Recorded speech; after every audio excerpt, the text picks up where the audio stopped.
Hello everyone, তোমরা সবাই কেমন আছো? আশা করি ভালো আছো, সুস্থ আছো। তো আমি তো আজকে একদম ভালো নেই। টাইটেল আর থাম্বনেল দেখে নিশ্চয়ই বুঝতে পেরেছো আজকে কিসের ব্লগ। তো তোমরা পুরো ভিডিওটা দেখতে থাকো, তাহলেই সবটা বুঝতে পারবে। তো আর কথা নয়, ব্লগটা শুরু করি। তো যে গাড়িটা দেখছো ওটাই নিয়ে আজকে পুরো ব্লগটা। তো গাড়িটা ছিল আমাদের। তো এখন আর অবশ্য আর কিছুক্ষণ পর থাকবে না। ওই জেঠুটা যে তেল হাতে নিয়েছে না, ওই গাড়িটা নিয়ে যাবে। কি করব বলো, কষ্টের জিনিস কেউ কখনো ছেড়ে দেয় না। খুব অসহায় হয়ে পড়লে নিজের কাছের জিনিসটা ছেড়ে দিতে হয়। তো আর বলারও কিছু নেই, আর করারও কিছু নেই আমাদের, তার জন্য এই কাজটা করতে বাধ্য হলাম। তো আজকে 4 বছর হয়ে গেল আমাদের গাড়িটা আমাদের কাছেই ছিল, মানে কিনেছিল তোমাদের দাদাভাই, অনেক কষ্ট করে কিনেছিল। ওর মা বাবা দুজনই কেউ নেই। ও 6 মাস বয়সে ওর মা মারা যায়। তো মারা যাওয়ার পরও খুব কষ্ট করেই বলতে পারো মানুষ হয়েছে। ওর জীবনটা এখনো অবধি কষ্টে পরিপূর্ণ, মানে ভরেই আছে সবসময়। কষ্ট কখনোই আর ছেড়ে যাচ্ছে না।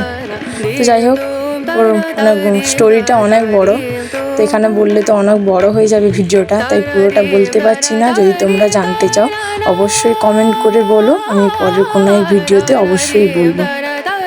দেখতে পাচ্ছ বাড়ি থেকে গাড়িটা বের করে রাস্তায় নিয়ে মানে নামিয়েছিল আর কি।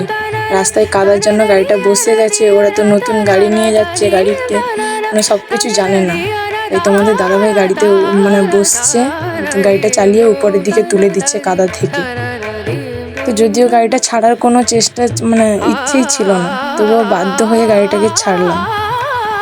অনেক মানে 4 বছর আমাদের গাড়িটা হয়ে গেল। 1 বছর হলো গাড়ি অ্যাক্সিডেন্ট করেছিল, বাইক অ্যাক্সিডেন্ট। তো ওর ওই ডান পায়ে না স্টেন বসানো আছে, তার জন্য ও গাড়িটা চালাতে পারবে না, ডাক্তার বলেছে। তো যবে সুস্থ হবে তবে, কিন্তু অতদিন তো আর মানে রাখা যায় না।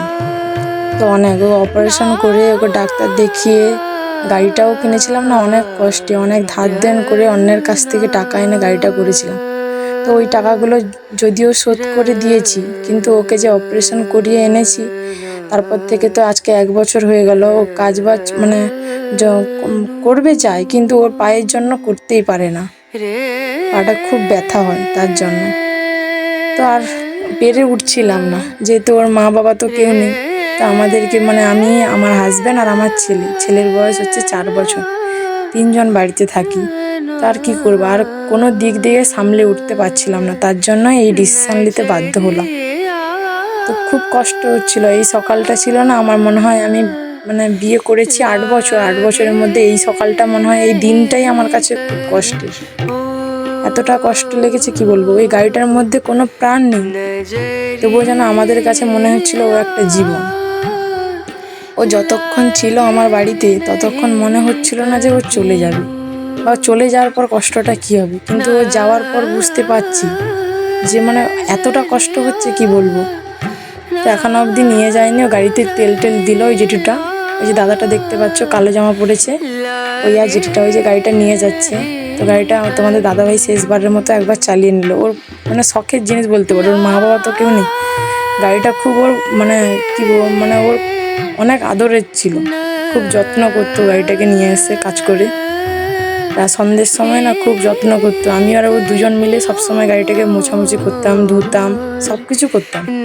ও অ্যাক্সিডেন্ট হওয়ার পর আমি নিজে সব কিছু গ্রিজ মোবিল দিয়ে পুরো গাড়িটাকে মানে মুছে রেখেছিলাম, যদি কোনো জং না ধরে। বৃষ্টির সময় তো, তার জন্য। দাঁড়িয়ে আছে আমার মামা, গাড়িটা তোমাদের দাদাভাই বসছে, এই একটু চালিয়ে নিচ্ছে, বলছে যে গাড়িটা তো চলে যাবে, তো একবার চালিয়ে নি। নেমে এলো। ও না খুব কষ্ট পাচ্ছিল, চোখ দিয়ে জল চলে আসছিল, কিন্তু ও কাঁদতে পারছিল না।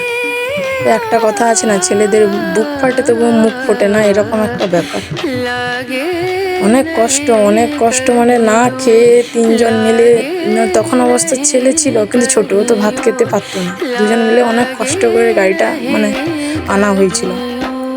নিয়ে চলে যাচ্ছে শেষবারের মতো গাড়িটাকে, আর কখনো হয়তো দেখতে পাবো না। নিয়ে চলে গেল ওরা শেষ পর্যন্ত, কিন্তু আমাদের আর কিছু করার ছিল না, সবকিছু হাতের বাইরে চলে গেছিল।